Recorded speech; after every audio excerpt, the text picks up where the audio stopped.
Grüß Gottle, schön, dass du wieder dabei bist. Hier ist wieder Chris vom Podcast Erlebnis Irland mit der zweiten Folge über die Black Taxi Tours in Belfast. In der letzten Folge hat euch Mag von der Geschichte Irlands und der Entstehung des Nordirland-Konflikts erzählt. In dieser Episode folgt nun der zweite Teil. Ich wünsche euch spannende Unterhaltung. So how do people try to cope with this today? Do they still look for justice then, or go to court, or? There's still ongoing. How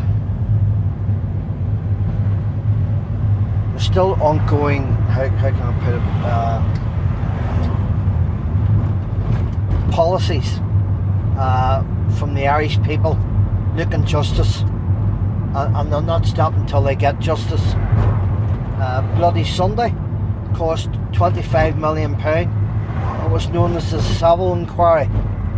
But the dogs in the street and everyone in Northern Ireland knew that the British Army were wrong. Well, they denied this. And then when the Savile Inquiry was over, David Cameron, the Prime Minister for England, came out on the streets of Guildhall and said, I apologise on behalf of the British people and the government that the British Army were wrong in killing the 13 dead on Bloody Sunday. Everyone already knew we could have saved you £25 million because we said that at the start. The £25 million could have went into education, into the hospitals, into cars.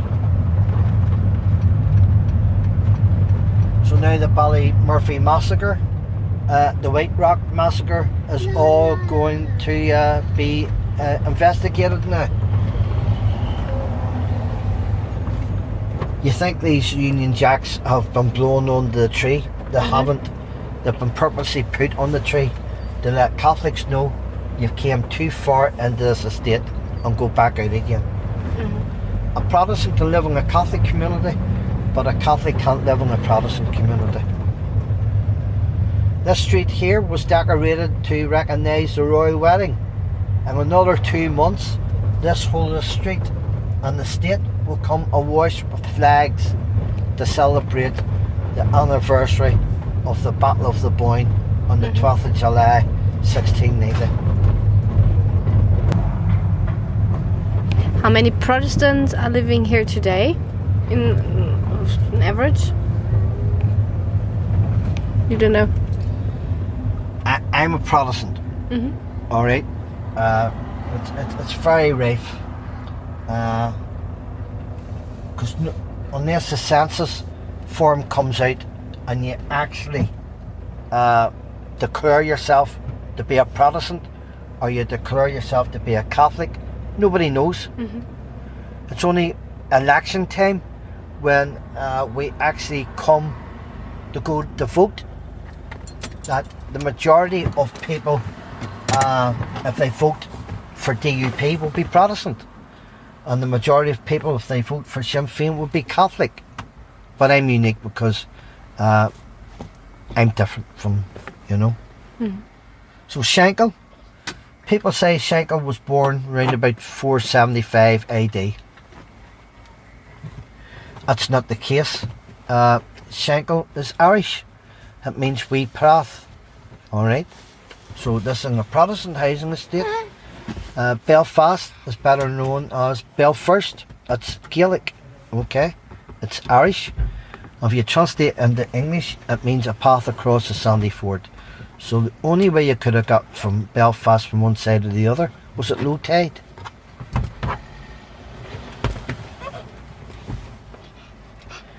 A is what they build here every year, from April till about the 11th of July. And then on the 12th of July, in the morning time, they'll light the bonfires in recognition of Prince William arriving in Belfast Lough. B, have a look at B. This is a Blood and Thunder band, a flute band. The old fella in the back is playing the flute, but look at the young ones in the front. 12, 13, 14 years of age. Okay? So they have to teach them sectarian songs. Like, Up the Pope up the Queen, you know what I mean? 1690, God in Ulster, God Save the Queen. And they even turned the Beach Boys song, Sloop John B, into the famine song. So the millennium year, 2000, started the feud between Protestants. Johnny Adair doing what he done best here, terrorising Catholics across on the Falls Road. And then the feud started between Protestants in the year 2000. So Jackie Coulter was Johnny Adair's left-hand man, and the UVF shot him dead because Johnny Adair fell out with the UVF. Johnny Adair was UDA and UVF, and they're both Protestant paramilitary organisations. So the feud started. So they started to attack one another. He was the first one to be bumped off in 2000. How many taxis does your company have? Norman has about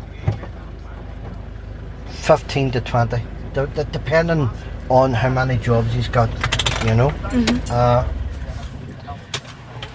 He needs them when required. We do as little as one, up to coach tours, school children, coaches coming up from Dublin. So we can take up the parties of 80 people.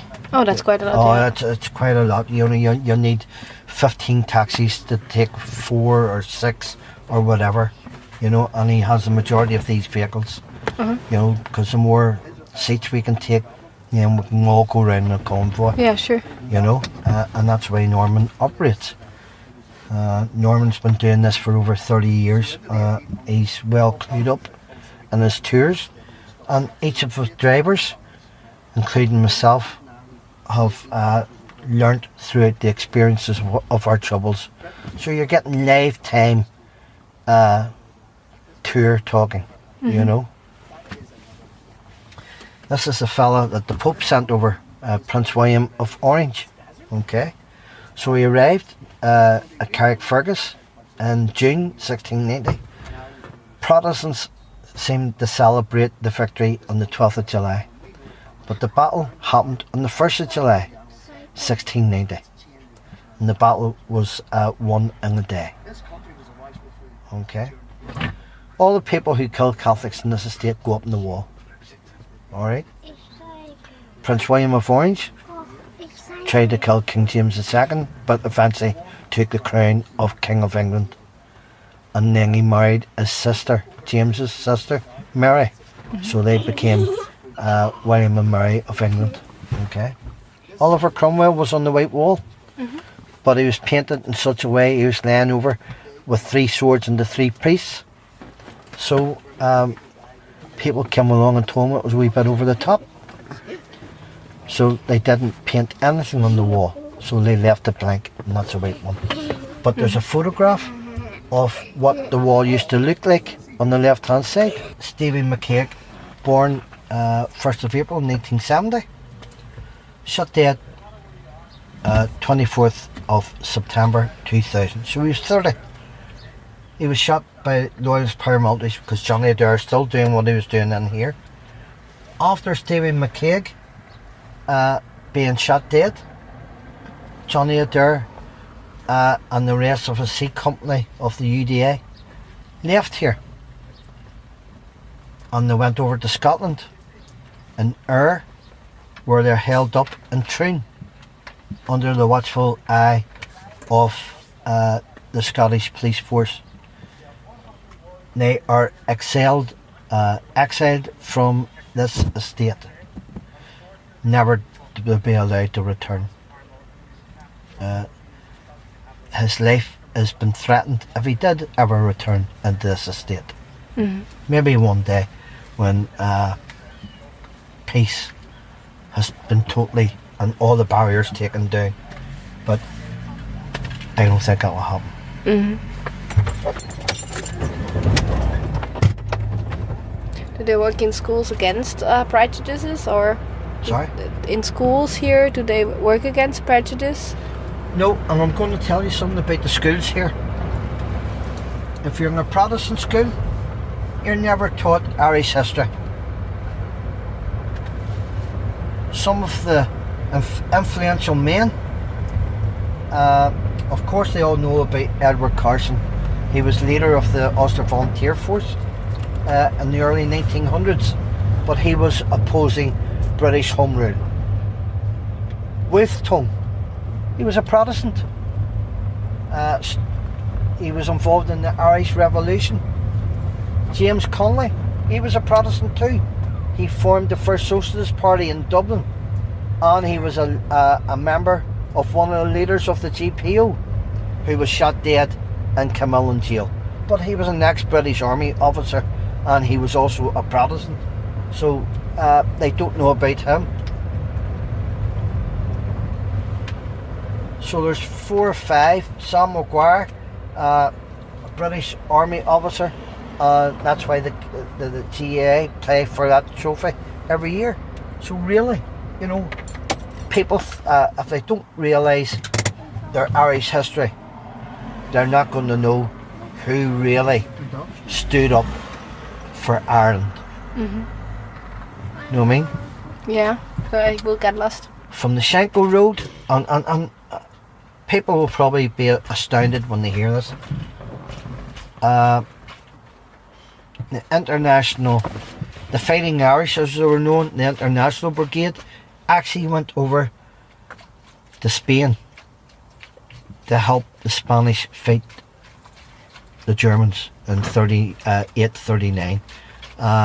And there was a big contingent of Protestants and Catholics joining together to go over and represent themselves in that war. Other things have happened throughout the years here. When Irish people were bonded, not by religion, but by friendship. Things. This is a great wee country, don't get me wrong. Mm-hmm. It could be better. A lot more people could come to us, you know what I mean? To see our darkened past. But as I said earlier, there's good and bad on both sides. You know? Sometimes the bad outweighs the goodness. But you can learn from the bad, don't you?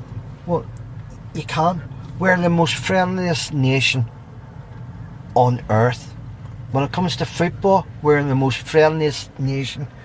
People love the Irish. Now, Protestants don't see themselves as Irish.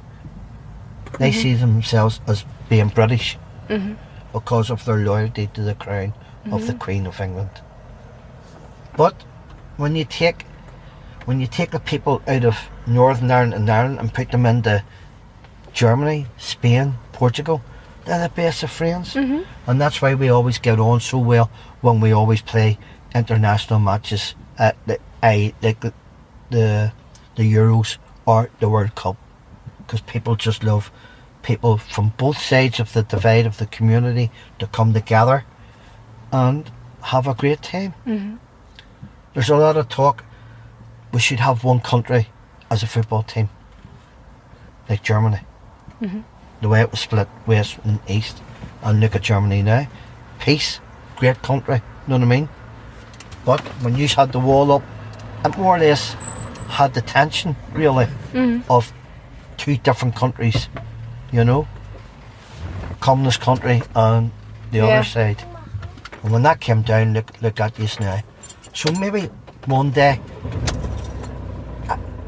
would I love to see everyone harmonised here? Of course I would. I think that's a goal of everybody here, to see it being harmonised. What was this kind of building? Because this building here is our old Belfast High Court. Constructed in the 1930s and closed the doors in 1999. This wonderful building in front of us is the Crumlin Road Jail, built in the early 1700s and closed the doors in 1999. Under the Good Friday Agreement of 1998, anyone who committed atrocities from 1968 to 1999 was let go. Don't do it again. This is the only two buildings in Europe that are linked by an underground tunnel. Cool. And the tunnel is in the shape of an S. The reason why, if a gunman got downstairs and fired off a bullet, it would ricochet off the beds. Hence, he wouldn't be able to kill his opponent. 10 years ago, this building was sold for £1. Wow. The fellow went bankrupt. 6 years ago, it was sold back for £1. Now, the Signature Living Group is going to turn this magnificent building into a 5-star hotel. Wow. And the hotel's going to be called the Lanyon Hotel. Now, the building on the right, the jail, is now one of Belfast's latest visitor attraction centres. It's a good catch for a hotel then. Yeah.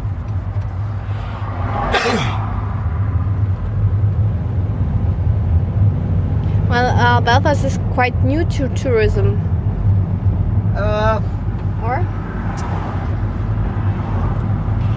10 years, to be honest with you. People wouldn't want to come here while the Troubles were on. Obviously, during the 70s, 80s and early 90s, the top most dangerous city in the world was Beirut. The second, Belfast.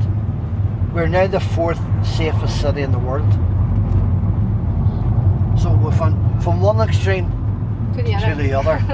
And we've learned very quickly what peace can give us, you know. And I'm glad for me and for the tourists and also for my own family and everyone else's family in Belfast that we don't really want to step back into them darkened days, because it wasn't pretty. The bonfire, as you can see, getting ready for the 11th of July night, and they build these in the Protestant areas. On the 11th of July night, if you go up onto the mountain there, you'll actually see where all the Protestant areas are in Belfast, because they all build a bonfire in their own community. This is another gate that's open daily but closed all weekend. First part of the peace wall, built in 1970 by the Royal Engineers of the British Army, and you can see the concrete slabs with the steel beams in it.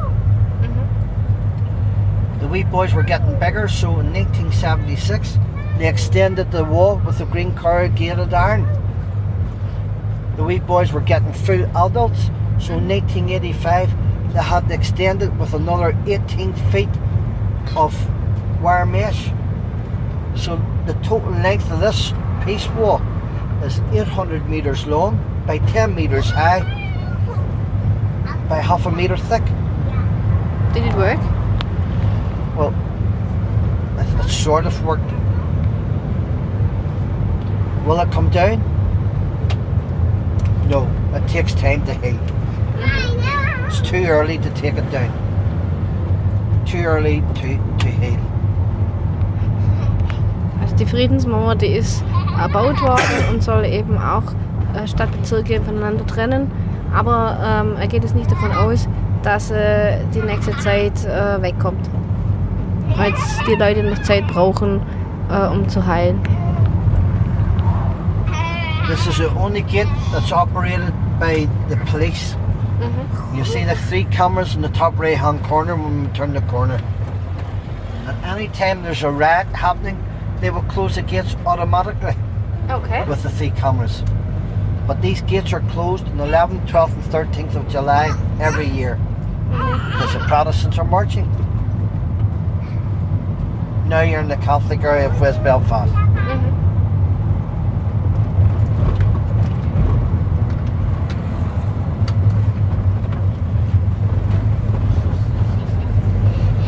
In 1996, Sinn Féin and the Irish Republican Army were in negotiations with the British government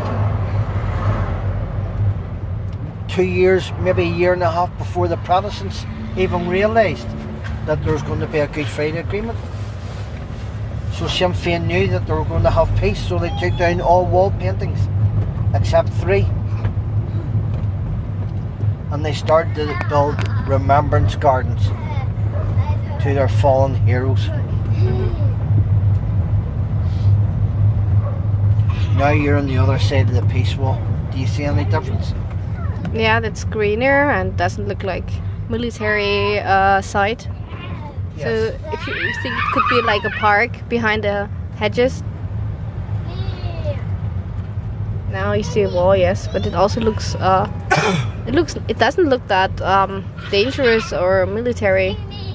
Looks like there could be a football field on the other side. Yes, there was football fields on the other side. There you are, VOL in front of their names. Okay, so every one of these was in the Irish Republican Army, the IRA. In 1969, the Protestants came into the street here and burnt this whole street down to the ground. And there you have Jared McCauley, because he was burnt to death in one of the houses. And there's the photographs on the wall showing you the aftermath of this street. That's why they built the wall, to separate the Protestants from coming in here. Now let me show you the back of the Catholic houses here. You've seen the Protestant houses and the distance that they had before the peace wall. Well, we're about to see the distance that the Catholics have got to the peace wall.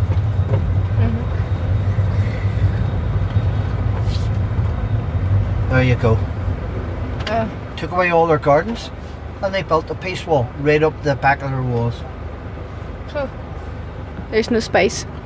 No space. They opened their back door to see a peace wall. Jahr, how are you? Shorts today, mate. Now, 11th, 12th and 13th of July, this place is like a scene out of a war movie. Urine bottles, paint bottles, nuts, bolts, bottles, stones come flying over this wall.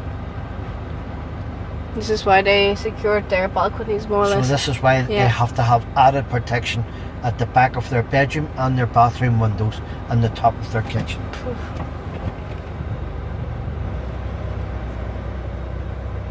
Even though there's this high wall already. Now, you want to see what type of view that the people in the houses have got of the wall in their living room? Just look through the front windows and you'll see right through what these people have to endure every day from 1970. What do you say? Also man kann da direkt durchs Haus durchgucken, ja, und da sieht man einfach nur die Mauer und Zaun und ja, sehr traurig. It's quite sad. Look. Yeah. That's the reason why they've left their blinds open, so people like you can see what they have to endure. Also es ist auch absichtlich so, dass sie keine Vorhänge haben, sodass man direkt durchs Haus auch durchgucken kann, damit man sieht, was die alles ertragen müssen aufgrund von dieser Peace Wall. And look what the Protestants have got. Yeah. Football pitches, greenery, pathways. Alright. So it's also a way of the government to show the disrespect of the Catholics. Sorry, So it's also a way to show the disrespect of the Catholics, kinda. Absolutely. Just exactly the way they did in the early 1700s, trying to get rid of their surname. They done it again in 1970, trying to suppress the Irish people. In 1972, and don't forget, the 70s was starting to be very, very dangerous here. A priest was getting ready to do, getting prepared to do mass in Clonard Monastery here, and the UVF got the hold of a sniper rifle. I'm not telling you where from, and they shot the priest dead. Just across the road there. It's well documented, by the way. I'm not just saying that because you're on the tour. It's well documented. But the locals are trying to forget about that. But the tour guides keep it alive. You know what I mean? They're trying to heal. By all means, the Catholics are. You know what I mean? It's like anything else, to be honest with you. You know what I mean? It's like anything else. We don't want to go back to the dirty war. You know what I mean? We don't want to go back to them days. But everyone knows what it takes to make peace happen. And that's the beauty about the agreements. Everyone threatens to put a spanner in the works. But we couldn't go back to them days. I don't think anybody could go back to them days. You know? It would be a sad day for society if we went back into a darkened past. Everyone learns from wars, don't get me wrong. But you also have to, there has to be give on both sides to make it work. You know? Here we go, Bobby Sands. Biggest icon, Sinn Féin in the Irish history, believe it or not. Okay? Yeah, he was one of the hunger strikers, wasn't he? Yes. Bobby Sands, where was he born and raised? Well, he was born in Rathcoole housing estate. Believe it or not, it's a Protestant housing estate, about 7 miles behind us. Bobby Sands came from, like, his mother was Catholic and his father was Protestant. But he started to have feelings for the motherland of his mother's revolution. Okay? So he started to take up the cause for the Irish people. Bobby Sands actually played in a Protestant football team called the Rathcoole Star until he started to be led astray. So the first time he was interned was 1976, and the second time 1980 for having a legal gun and a prescribed membership of an illegal organisation, i.e. the Provisional Irish Republican Army, the Provos as they're known here, the Provisional IRA. So during the prison times, the Catholics asked for their 5 political demands.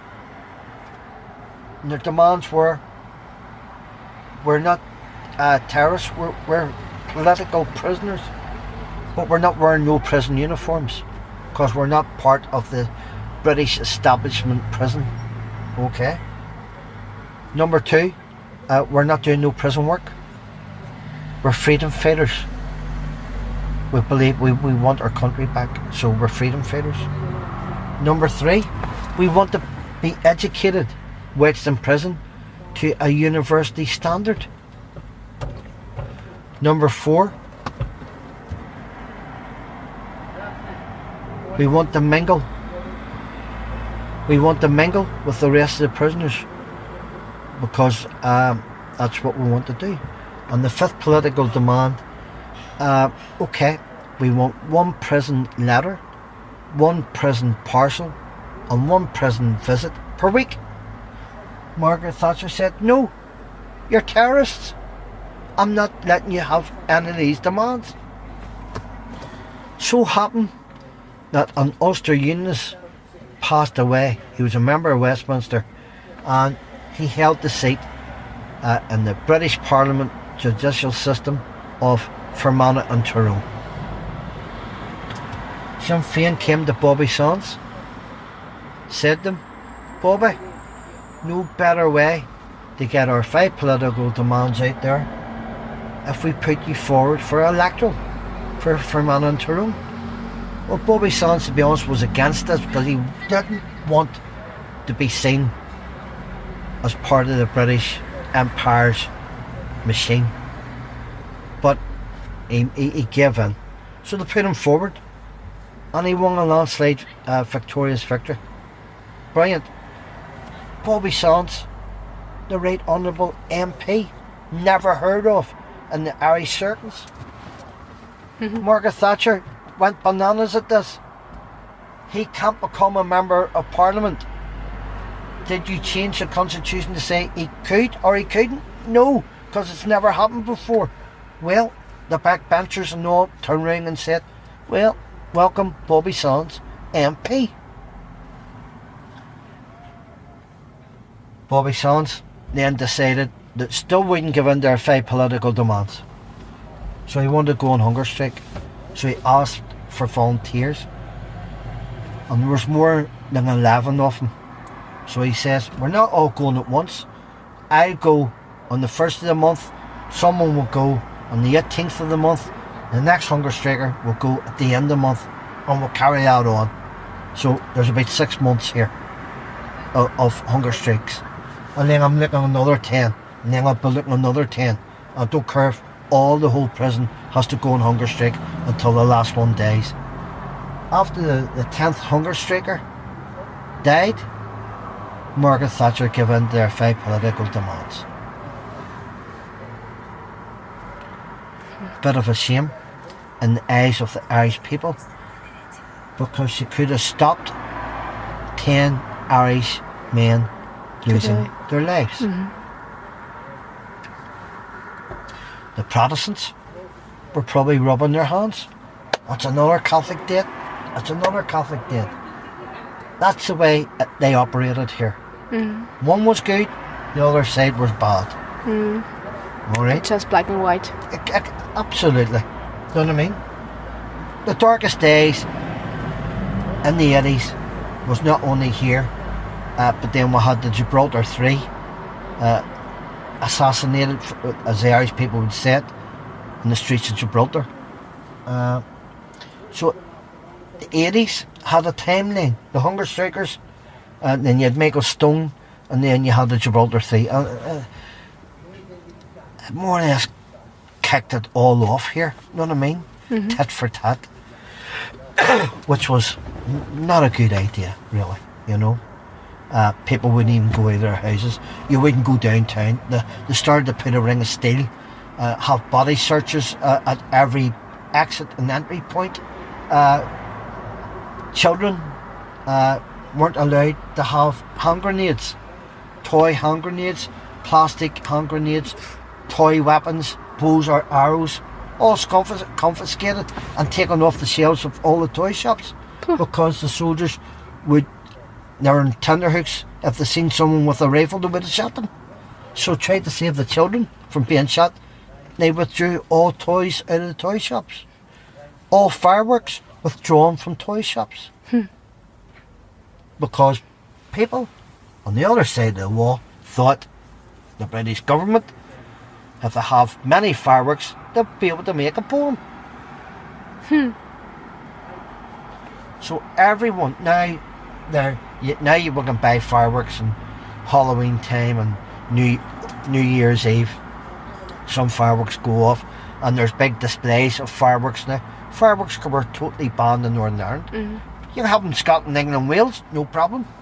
Northern Ireland, it was like a military zone that you'd see in movies. So people think everything's rosy in the camp according to the English people. No, not really. Bobby Sands was a poet, lasted 64 days. He was a Gaelic speaker, revolutionist, and he was a volunteer. That's the way Bobby Sands thought of. Poet, what did he write? Well, this here. Everyone, Republican or otherwise, means everybody outside the Republican circle, Protestants, Catholics, everyone else, has their own particular role to play. In other words, if you want peace, you have to work at it. Okay? That's what he envisaged. Okay? And then the other one. Our revenge will be the laughter of our children. If you hear children laughing in the streets, they've defeated the British government then, because the children are happy. There's no war. And then their children, and then before you know it, maybe 4 or 5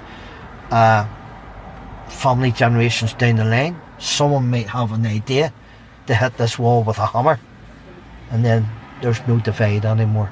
But up to now, it has to stay on board. It's Kieran Dougherty, Bobby Sands' cellmate. Okay? But he's the second person to be elected a member of Parliament, but he's known as Kieran Dougherty TD, T-shirt and the Doyle. So that's the Dublin government. Okay? The only thing is we're going to be in the bus lane here. So we're near enough finished anyway. Okay? Okay. From 1986 to now, there's been over 3,000 wall paintings painted in this one part of the wall. If you go into sinnfein.ie, Sinn Féin's hoping to have all these in JPEG form, okay? So that you can offload them online. Or they might go with a hardback edition. They haven't really decided yet. And it would be especially interesting because then you can also take a look at them at home. Absolutely, and they're one of a kind here, so they are. Are there such memorials in other Northern Ireland cities too, or is it just? No, not really. Well, there's a couple in Derry, London, Derry. Derry if you're Catholic, London, Derry if you're Protestant. But that's another story for another day. So here we are. Kieran Nugent, the first person to be on the blanket protest. Okay? Because they wouldn't give in their 5 political demands. The second one, Fahrer Mag jail. This is where the IRA women would have stayed during 70s, 80s and 80s. The third one, the Basque country, Catalonia, are looking their independence from Spain. The next one, Smash Stormont, they want their 32 counties back, rather than Northern Ireland being engrossed in with them. And this one here was just done last Friday. Oh, cool. So it's very fresh looking. It's portrayed in a way that the British Army used the CS gas on the prisoners within Long Kesh, otherwise known as the maze in the 80s. And it did happen, by the way. You know, they just don't put these up here because it didn't happen, just something out of a cartoon character. These are actual facts that, and incidents that have happened. Okay? James Conway, a Protestant, started the first Socialist Party, an ex-British Army officer, and he was one of the leaders within the GPO in Dublin, 24th of April 1916, and that started the Irish Revolution and the Easter Uprising. The 5 lads here, you see the twin spires of St. Peter's in the background. If you look over here, you see the twin spires on your right. Yeah. This marks the spot that the British Army shot the 5 young lads dead, known as the Falls Road 1970 curfew, when the British soldiers from that side of the wall to here had wood and barbed wire. It was a curfew. Everyone was in a lockdown. You had to be in your house before 8 o'clock at night, and you weren't allowed out again to 6:30 in the morning. The 5 lads were out after 8 o'clock and the British Army shot them all dead. Women and men of the Irish Republican Army training at a camp somewhere in Ireland. Unknown. Why? Because they were a secretive organisation. Then we had the burning of the GPO, 24th of April 1916, and that kicked start off the Ireland independence. Kieran Nugent again, but this time he's in a blanket. The reason why? She wouldn't give in their 5 political demands, so he didn't wear no prison uniform. In fact, he wore nothing except a blanket. And then he decided to go on the dirty protest, okay? Which meant he didn't go to the bathroom. He used his hands as toilet paper in the inside of his cell. and the warders had to come in every 2 days and hose it down. And then you've got the 10 hunger strikers, Bobby Sands on the left, Mickey Devine on the right, and the other 8 that lost their lives to Margaret Thatcher. When Margaret Thatcher died, every street in West Belfast held a party to dance on her grave. But not only here, the miners in England also celebrated the death of Margaret Thatcher because she instigated the collapse of the coal miners and the coal industry in England. This one here has just been painted on Friday. As you can see, it's very fresh. And I haven't had time to look at it, believe it or not, but I'm assuming it's in recognition of what Palestine and the Gaza Strip and Israel is having the same conflict as what here is. Okay? And this fella here, he took off his legs in recognition of torture of the Israeli soldiers. So I'm assuming that's what all about. They took his legs and finally his life, so he killed himself. And then last but not least, free all political prisoners of the Palestinian and Irish people from around the world. Okay? That is our tour for 90 minutes. My throat is bad jacks now. I hope you enjoyed the tour. We did, we absolutely did. I hope it will give you food for thought. And come back, you know. I hope your listeners would want to do this tour themselves. And how can they book you? very easy. How you can book us, I'm going to tell you now. Our business card, it's called www.belfasttours.com, and the telephone number is this is the code. It's a United Kingdom number. It's 028 90 64 2264, and ask for Norman. Or I'll give you the mobile number. It's +44 for anyone outside the UK. 7702 44 9694. We're also on Facebook under Taxi Tours Belfast, and you can email us info@belfasttours.com. We do executive travel, political tours, Game of Thrones locations, Dunluce Castle, Giant's Causeway, Dark Hedges, Carricknaree, and any tour that you want, we can bespoke it.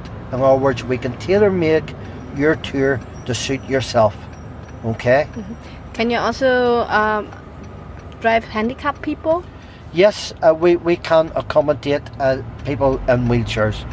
Absolutely, not a problem. There would be more the black taxis, as you see there, but Norman has them drivers available too. Cool.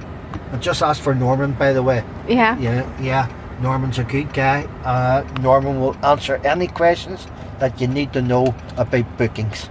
Nach der zweiten Folge unseres Podcasts verstehst du vielleicht besser, warum die Iren um jeden Preis eine harte Grenze verhindern wollen.